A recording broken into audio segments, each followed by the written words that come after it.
चलिए आज आपके ज्योग्राफी का पहला chapter India size and location शुरू करते हैं। भारत विश्व की सबसे प्राचीन सभ्यताओं में से एक है। भारत ने पिछले 5 दशकों में काफी आर्थिक प्रगति दिखाई है और कृषि, उद्योग, टेक्नोलॉजी और आर्थिक विकास के क्षेत्र में आगे बढ़ा है। भारत ने विश्व के इतिहास के बनने में महत्वपूर्ण योगदान दिया है। लोकेशन अगर लैटिट्यूड और लॉन्गिट्यूड में दर्शाया जाए तो ये लैटिट्यूड 8 डिग्री 4 मिनट नॉर्थ और 37 डिग्री 6 मिनट नॉर्थ के बीच और लॉन्गिट्यूड 68 डिग्री 7 मिनट ईस्ट और 97 डिग्री 25 मिनट ईस्ट के बीच में पड़ता है। इससे हम ये निष्कर्ष निकाल सकते हैं कि ये पूरी तरह नॉर्दर्न हेमिस्फीयर में स्थित है, यानी भूमध्य रेखा या इक्वेटर के ऊपर, और ट्रॉपिक ऑफ कैंसर यानी 23 डिग्री 30 मिनट नॉर्थ लैटिट्यूड इसे 2 समान हिस्सों में बांटता है, यानी ये देश के ठीक बीच से गुजरता है। अंडमान निकोबार द्वीप समूह और लक्षद्वीप इसके दक्षिण पूर्व और दक्षिण पश्चिम में यानी बे ऑफ बंगाल और अरब सागर में स्थित है।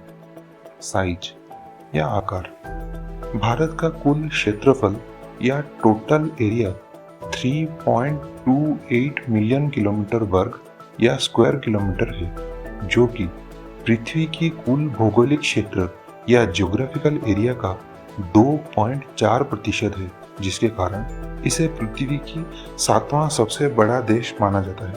अगर 7 सबसे बड़े देशों की बात की जाए तो इनमें आकार अनुसार रशिया, कनाडा, यूएसए, चीन, ब्राजील, ऑस्ट्रेलिया और भारत बड़े से छोटे तक घटते क्रम अनुसार आ जाएंगे।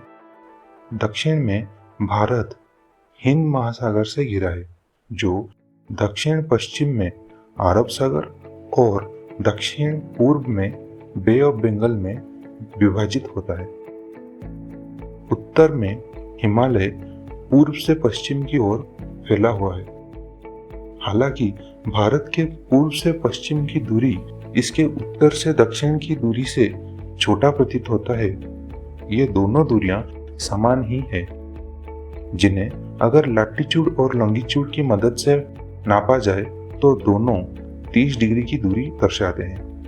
पश्चिम से पूर्व की ओर जाने पर यानी गुजरात से अरुणाचल प्रदेश तक 2 घंटे का समय अंतराल या टाइम लैग होता है।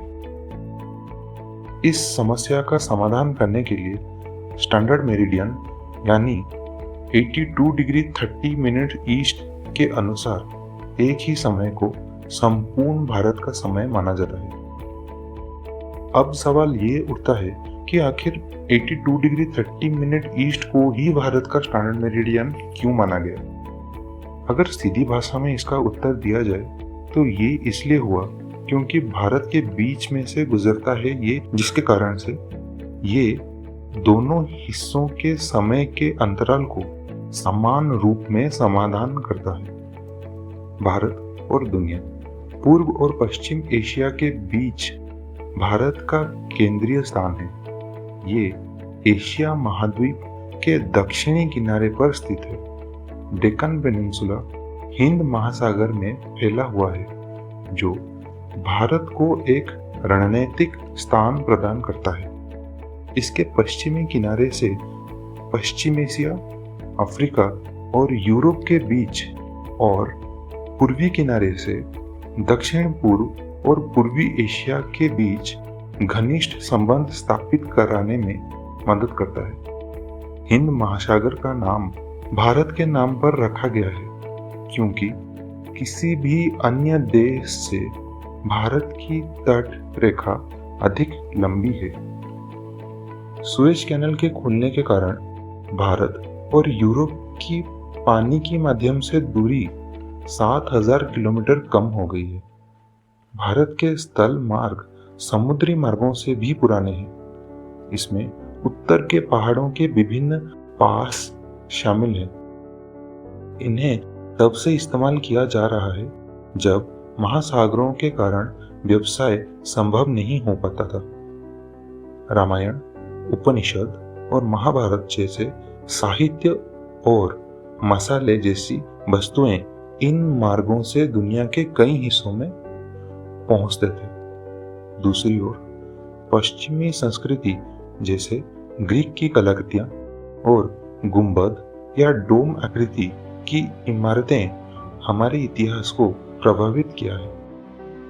भारत के पड़ोसी देश। अगर भारत के आसपास के देशों की बात की जाए तो भारत के उत्तर पश्चिम में पाकिस्तान और अफगानिस्तान स्थित है। उत्तर में चाइना, नेपाल और भूटान शामिल हैं। पूर्व में म्यांमार और बांग्लादेश स्थित हैं और दक्षिण में श्रीलंका और मालदीव्स स्थित हैं। श्रीलंका भारत से पाल्क स्ट्रेट और गल्फ ऑफ मन्नार द्वारा अलग होता है। पाल्क स्ट्रेट समुद्र का एक संकीर्ण चैनल है। मालदीव्स लक्षद्वीप की दक्षिण में स्थित है। भारत में 28 राज्य और 8 केंद्र शासित प्रदेश या यूनियन टेरिटोरीज है, जिनमें गोवा सबसे छोटा राज्य और राजस्थान सबसे बड़ा राज्य है। इसी के साथ आपके ज्योग्राफी का पहला चैप्टर समाप्त होता है। अगले हफ्ते चैप्टर 2 के साथ आपसे फिर मुलाकात होगी। हमारे चैनल पर बने रहने के लिए आपका बहुत बहुत धन्यवाद।